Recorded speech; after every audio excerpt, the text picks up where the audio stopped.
الحمد لله رب العالمين والعاقبة للمتقين والصلاة والسلام على سيد الأنبياء والمرسلين أما بعد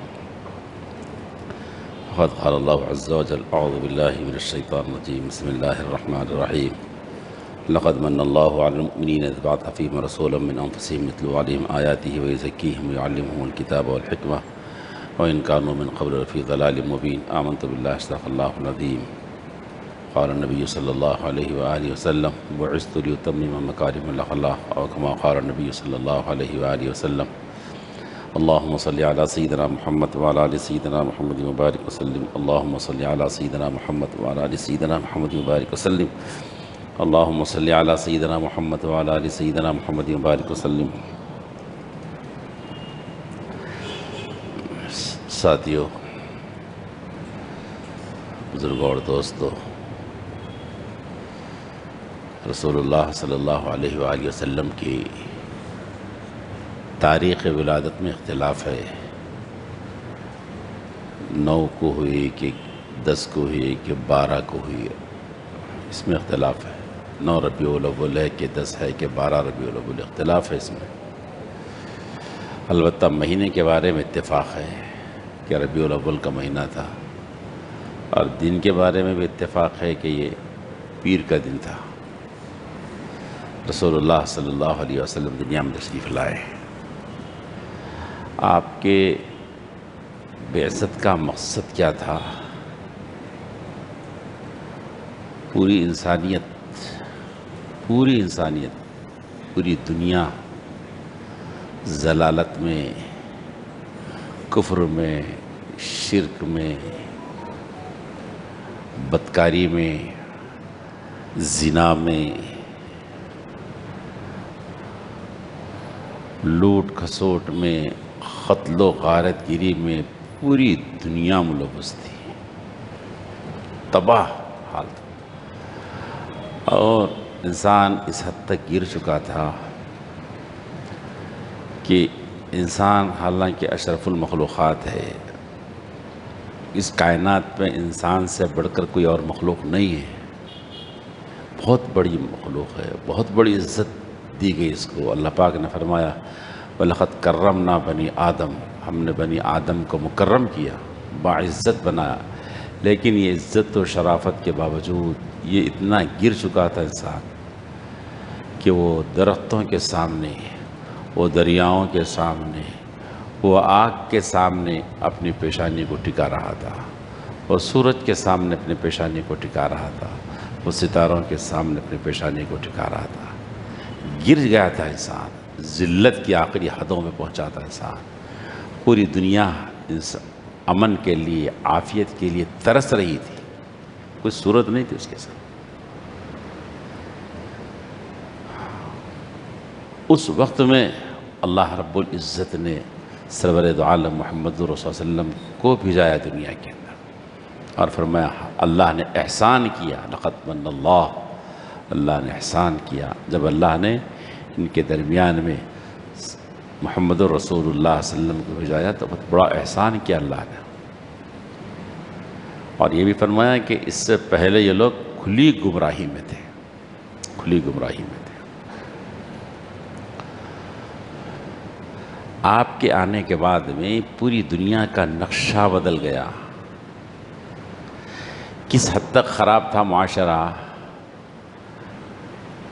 گھات لگا کر چھپ کر قافلوں کو لوٹ لیتے تھے. اور سفاکی کا حال یہ تھا، قتل و غارت گیری کا حال یہ تھا، ایک باپ خود اپنی بچی کو دفن کرنے کے لیے، زندہ دفن کرنے کے لیے اپنے ہاتھ سے زمین کھودتا تھا، اور اپنے ہی ہاتھوں سے بچی کو دفن کرتا تھا. یہ صورتحال تھی عرب کی. بدترین معاشرہ ہو چکا، بدترین معاشرہ. اس وقت میں رسول اللہ صلی اللہ علیہ وسلم کو اللہ پاک نے بھیجایا. پھر کیا انقلاب آیا جی. ایک یتیم کو سنبھالنے کے لیے لوگ ٹوٹ پڑ رہے تھے کہ میں سنبھالوں گا، میں سنبھالوں گا. وہ لوگ جو ایک دوسرے کے قتل و خون کے در پہ تھے، ایک دوسرے کی جان لے رہے تھے، وہ ایک دوسرے کو پانی پلانے کے لیے سبقت کر رہے تھے جی۔ عین جنگ کے موقع پر بھی جبکہ شدید پیاس کی ضرورت پڑ رہی تھی، شدید پانی کی ضرورت پڑ رہی تھی، پیاس کا عالم تھا، پانی جب پہنچا ہے تو وہ دوسرے کو کہتا ہے کہ اسے پلاؤ، وہ کہتا ہے کہ اسے پلاؤ، وہ کہتا ہے کہ اسے پلاؤ جی۔ بات چل رہی تھی آگے، بدل گیا تھا نقشہ، بدل گیا تھا نقشہ جی۔ ایک یتیم کی آواز سے لوگ پگھل جاتے تھے، معصوم کی آواز سے لوگ پگھلنا شروع ہو گئے تھے، آنسوں سے دیکھے نہیں جاتے تھے۔ معاملہ بدل گیا، آپ صلی اللہ علیہ وسلم نے انقلاب برپا کیا۔ وہ بجلی کا کڑکا تھا یا صوت ہادی، عرب کی زمین جس نے ساری ہلا دی۔ پوری عرب دنیا میں تبدیلی آ گئی، پھر اس کے ذریعے سے پوری دنیا میں انقلاب آیا رسول اللہ صلی اللہ علیہ وسلم کی بعثت کے بعد میں۔ آپ کو صوبیہ نے دودھ پلایا ہے 2 سال، پھر حلیمہ سعدیہ نے بھی دودھ پلایا ہے، دونوں نے دودھ پلایا ہے۔ آپ کی امی آمینہ تھی، ابا آپ کے عبداللہ تھے، عبداللہ آپ کے ابا تھے۔ امی حضرت آمینہ آپ کو لے کر 6 سال کی عمر میں مدینہ منورہ تشریف لائیں، 1 آدھ مہینے کا قیام کیا، واپس لوٹ رہے تھے کہ حضرت آمینہ کا وقت مقرر آ چکا، مقام ابوا پر دم توڑ دیا انہوں نے، امی کا انتقال ہو گیا۔ رسول اللہ صلی اللہ علیہ وسلم کے دنیا میں تشریف لانے سے پہلے والد کا انتقال ہو جاتا ہے، آپ کے دنیا میں آنے کے 6 سال کے اندر اندر امی کا بھی انتقال ہو جاتا ہے، عبد المطلب کے حوالے کر دیا جاتے ہیں، دادا کے حوالے، دادا پرورش کر رہے ہوتے ہیں۔ بھی دادا کا بھی وقت آتا ہے، لگ بھگ 8 سال کی عمر میں دادا بھی چلے جاتے ہیں، ابو طالب کے حوالے کر دی جاتی ہے ذمہ داری۔ 8 سال کی عمر میں جو بچہ اپنے باپ کو بھی کھو دیا، اپنی ماں کو بھی کھو دیا اور اپنے دادا کو بھی کھو دیا جی، چاچا کے حوالے ہوتا ہے، چاچا کفالت کر رہے ہوتے ہیں، ایک کر کے پورے جی سہارے اللہ نے ہٹا لیے۔ مناظر حسن گیلانی رحمۃ اللہ نے فرمایا، جس توحید کے پیغام کو لے کر محمد صلی اللہ علیہ وسلم دنیا میں تشریف لائے کہ ایک اللہ سے ہوتا ہے، کسی سے نہیں ہوتا، اس کے ایک عملی مظاہرے اور مختلف زندگی میں کرا رہے تھے۔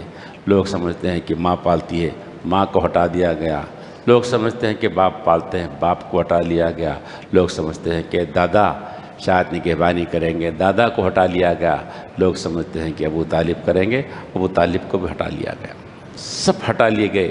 لا الہ الا اللہ محمد رسول اللہ جس پیغام کو نبی اکرم صلی اللہ علیہ وسلم لائے تھے، اس پیغام کا عملی مظاہرہ آپ کی زندگی تھی، سب ہٹا، کچھ نہیں، ایک اللہ ہی سے ہوگا، کسی سے نہیں ہوگا، کسی سے نہیں، یہ سب سہارے ہیں، ذرائع ہیں، یہ ذرائع کا خدا محتاج نہیں ہے، سب ذرائع ہٹا دیے گئے۔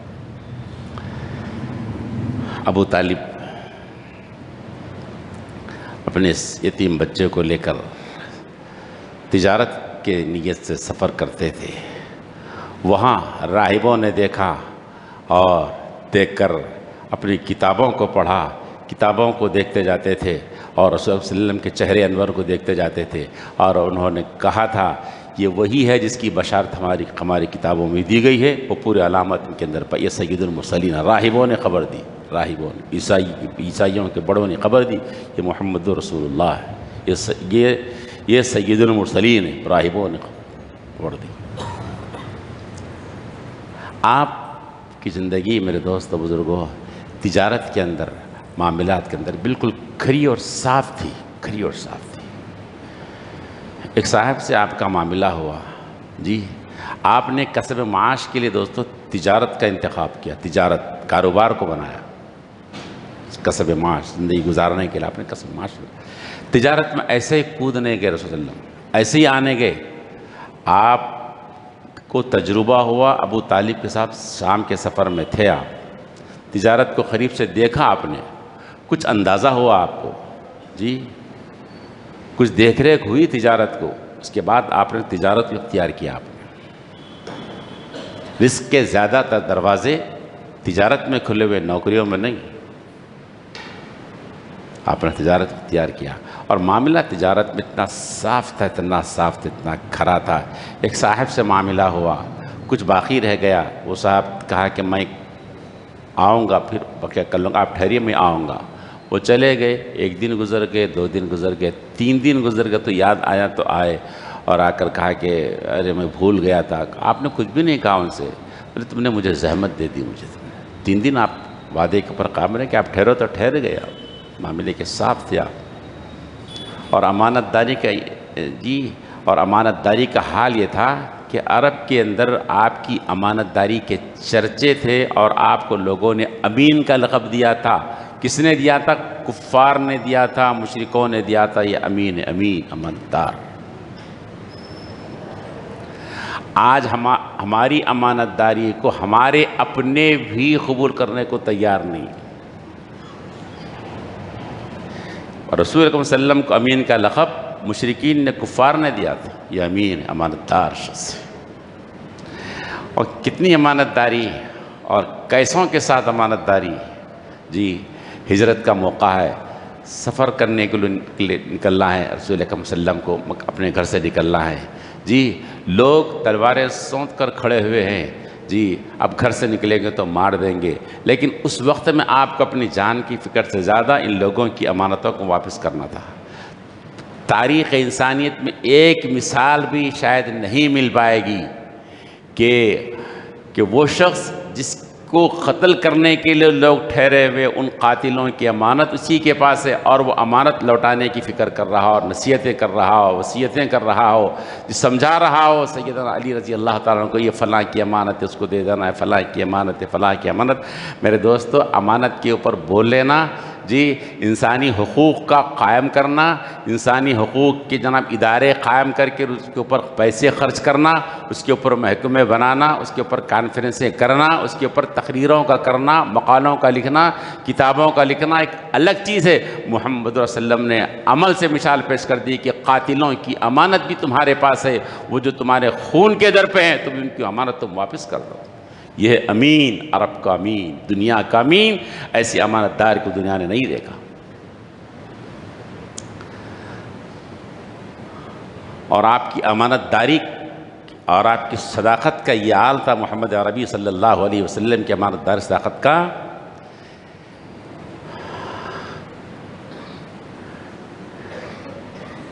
آپ جب سن 25 کو پہنچے ہیں، ادھر حضرت خدیجہ ہیں، ان کی شرافت بھی، ان کی دولت بھی اور ان کی شرافت بھی مشہور تھی عرب میں.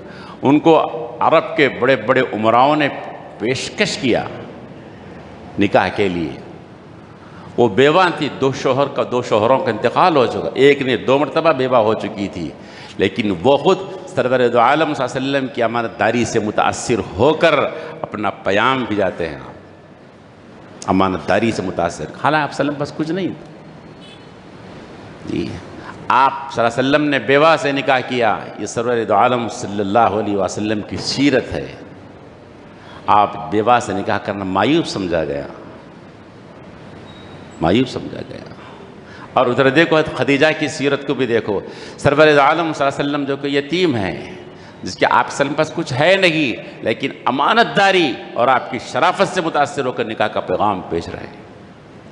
ہماری بچوں کا بھی نکاح ایسا کرو نا، ہمت ہے تو کرو. آپ سیرت رسول پر بیان کر لینا ایک الگ چیز ہے، سیرت رسول پر چیخ و پکار کر لینا الگ چیز ہے. آپ عمل کر کے دیکھو نا. آپ ایسا پورا سیٹ ہوگا، طے ہوگا، یہ کرتا لڑکا، یہ کرتا یہ بالکل سمجھ میں آ گا. آخر میں پوچھے تنخواہ کتنی ہے تو 10,000 بولے تو نہیں ہوتا. کھائیں گا کیا، کھلیں گے کیا انہیں؟ نہیں، اس کی امانت داری بھی معلوم ہو گئی. وہ سچا ہے، سیدھا ہے، پورے محلے میں کنفرم ہے بات ہے، بالکل سیدھا لڑکا، بھولا بھالا لڑکا. ذاتی گھر ہے، ذاتی گھر نہیں ہے، نکو ذاتی کیا آگا 10,000 میں کیا ہوتا. اور آپ کو تعجب ہو گیا سن کر 20,000 کی تنخواہ ہوتے ریجیکٹ کر دیے. آپ کو معلوم ہوگا نہیں ہوا؟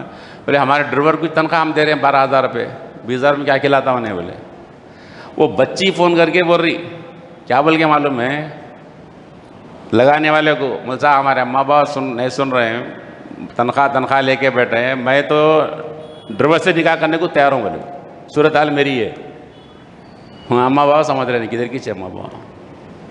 تو میں کیا بتا رہا ہوں، سیرت پہ بول لینا، مقالے لکھنا، بیان کرنا، اچھل کود کرنا ایک الگ چیز ہے، عملی زندگی میں خدیجہ کا کردار ادا کرو رضی اللہ تعالی عنہ، اور عملی زندگی میں محمد صلی اللہ علیہ وسلم کا عملی مظاہرہ کر کے بتاؤ، آپ الگ چیز ہے، ساتھ الگ چیز ہے۔ آپ کی عمر 25 سال ہے تو خدیجہ 40 سال کی، نکاح ہو جاتا ہے، ہو گئے۔ اور سنیے، کعبۃ اللہ کی تعمیر کا مسئلہ درپیش ہوا، تعمیر ہو گئی، حجر اسود کو لگانے کا مسئلہ آیا، ہر قبیلہ کہتا ہے کہ میں لگاؤں گا، لگ بھگ 5-6 دن کام رک گیا کعبۃ اللہ کی تعمیر کا، ہر قبیلہ کہتا ہے کہ میں لگاؤں گا حجر اسود، تاکہ اس آج ہمارے قبیلے میں خون ریز فساد ہونے کے قریب پہنچ چکا تھا مسئلہ، خون ریز فساد، تلواریں نکل رہی تھی، سنگینی کی نوع کا انداز سے لگا سکتے ہیں آپ، کہ رک گئی تعمیر کعبہ، سب رکا، ٹھہرو بھائی آدمی کریں گے۔ آخر میں میٹنگ ہوئی، میٹنگ میں بات ہوئی کہ بھئی کل جو صبح میں کعبۃ اللہ میں داخل ہو جائے گا، وہ جو فیصلہ کرے نا، اس سے فیصلہ، وہ جو فیصلہ اس کو قبول کر لیں گے۔ چلو ٹھیک ہے، دیکھ رہے تھے اب کل کون کعبہ میں داخل ہوگا، نگاہوں نے دیکھا کعبۃ اللہ میں آنے والی سب سے پہلی شخصیت سیدنا محمد رسول صلی اللہ علیہ وسلم کی شخصیت تھی۔ مناظر حسن کی رحمۃ اللہ علیہ لکھا ہے کیا شخصیت تھی، جب کبھی قوم سے لینے کا مسئلہ آیا تو دور رہے، لیکن قوم کو دینے کا مسئلہ آیا تو قوم کے بیچ میں کھڑی رہی شخصیت محمد رسول اللہ علیہ وسلم۔ جب دینے کا مسئلہ آیا تو قوم کے درمیان پایا لوگوں نے، جب لینے کا مسئلہ آیا تو ہٹا دیے اپنے آپ کو، زکوٰۃ اپنے خاندان سے ہٹا لیا، اپنا زکوٰۃ ہمارے خاندان کو نہیں چاہیے، دینے کا مسئلہ تو درمیان میں آ گیا۔ جب لوگوں نے دیکھا کہ محمد رسول اللہ علیہ وسلم تشریف لائے، سب کی زبانوں پر جو جملہ تھا وہ تھا حاذل امین و رضینا، یہ امین ہے ہم اس کے فیصلے پر راضی ہے، یہ امین ہے ہم اس کے فیصلے پر راضی ہے، یہ امین ہے اس کے فیصلے پر راضی ہے۔ اللہ کرے کہ ہمارے بارے میں، اس امت کے بارے میں کچھ تو لوگوں کی شہادتیں ہوں کہ یہ امانت دار ہے، یہ سچا ہے، یہ صادق ہے۔ ارے ہماری صورتحال تو یہ ہے، ہمارے محلوں میں کوئی رہنا پسند نہیں کرتا صاحب، کیا بتا رہے آپ جی، ہماری دکانوں تو سودا خریدنے سے لوگ کتراتے ہیں، ہمارے ہوٹلوں میں کھانے سے لوگ کتراتے ہیں، آپ یہ تو ہماری حالت ہے۔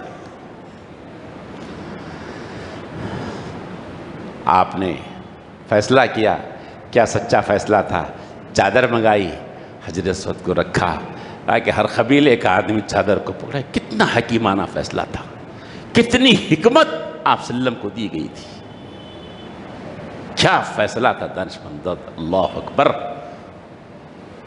سب قبیلے والوں نے جی چادر کو پکڑا اور اٹھایا۔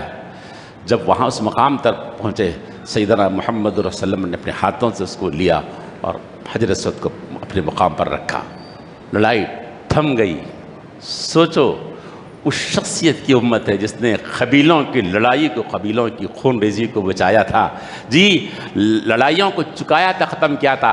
آج ہماری لڑائیوں کو غیر چکا رہے ہیں۔ سوچو دوستو ہماری کیا حالت ہے، ہمارے فیصلے پنچایتوں میں جا رہے ہیں، ہمارے فیصلے، ہماری لڑائیاں عدالتوں میں جا رہے ہیں، ہمارے جھگڑے، ہمارے خاندانی جھگڑے، ہمارے مسجدوں کے جھگڑے، ہمارے مدرسوں کے جھگڑے، ہمارے کاروباری جھگڑے غیروں کے ہاتھوں میں تھمے ہوئے ہیں، جبکہ ہم اس نبی کا نام لیوا جس نبی نے ایک فیصلے کے ذریعے سے پوری قوموں کا فیصلہ کیا تھا، لڑائیاں چکائی تھی ہمارے نبی صلی اللہ علیہ وسلم۔ کتنا فرق ہے، کتنا فرق ہے میرے دوست۔ اور ایک بات، آپ صلی اللہ علیہ وسلم شادی شدہ تھے، آپ تجارت کرتے تھے جی، آپ مصروف تھے، اس کے باوجود ایک وقت نکالتے تھے رسول اکرم صلی اللہ علیہ وسلم کہ ہرا میں پہنچتے تھے، لیکن وہاں جا کر سکون ملتا تھا آپ کو، اللہ کی بات میں مشغول ہوتے تھے۔ یہ سب گھما گھمی ہے، اپنے کاروبار بیوی بچے سب اپنی جگہ پہ ہے، لیکن اس کے باوجود آپ کے بے چین دل کو قرار آتا تھا اس وقت میں جب ہرا پہاڑی پر آپ چڑھتے اور تنہائی میں آپ جا کر اللہ اللہ کرتے، اللہ کو یاد کرتے تو سکون ملتا۔ یہ اللہ کے رسول کا اسوہ ہے میرے دوستو بزرگوں۔ ہم بھی کچھ وقت نکالیں تنہائیوں میں رہے، ہماری تجارت اپنی جگہ پہ، ہمارا کاروبار اپنی جگہ پہ، نوکریاں اپنی جگہ پہ میرے دوستو بزرگوں، ہماری مشغولیات اپنی جگہ پہ، ایک وقت نکالو۔ یہ رسول اللہ صلی اللہ علیہ وسلم کی سیرت کا حصہ بتا رہا ہوں آپ کو۔ آپ اس اونچی پہاڑی پر چڑھتے تھے، ہرا پہ چڑھتے تھے، چڑھ کر بیٹھ کر ایک سوئی سے اللہ اللہ کرتے تھے، اللہ کو یاد کرتے، اللہ کی بات کرتے۔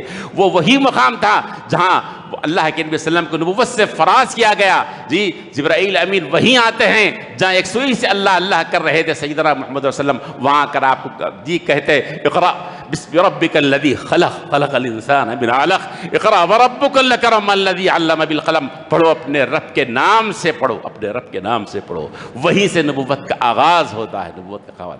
میرے دوستو یہ اللہ کے رسول کی سیرت ہے۔ بول لینا الگ مسئلہ ہے، جی چیخ پکار الگ چیز ہے، لائٹنگ کرنا الگ چیز ہے، باجے بجانا الگ چیز ہے، اچھل کود کرنا الگ چیز ہے، کتابیں لکھ دینا الگ چیز ہے۔ زندگی میں اپنے اللہ کے رسول کی سیرت کو لاؤ، حضرت خدیجہ کی سیرت کو لاؤ، محمد رسول اللہ صلی اللہ علیہ وسلم کی تجارت کو لاؤ، محمد رسول اللہ صلی اللہ علیہ وسلم کی صداقت کو لاؤ، محمد رسول اللہ صلی اللہ علیہ وسلم کی امانت کو لاؤ کہ دنیا پکار اٹھے کہ یہ امانت دار ہے، یہ لوگ سچے لوگ ہیں۔ اللہ مجھے بھی عمل کی توفیق نصیب فرمائے اور آپ کو بھی۔ ربنا تقبل منا انک انت السمیع العلیم وتب علینا انک انت التواب الرحیم۔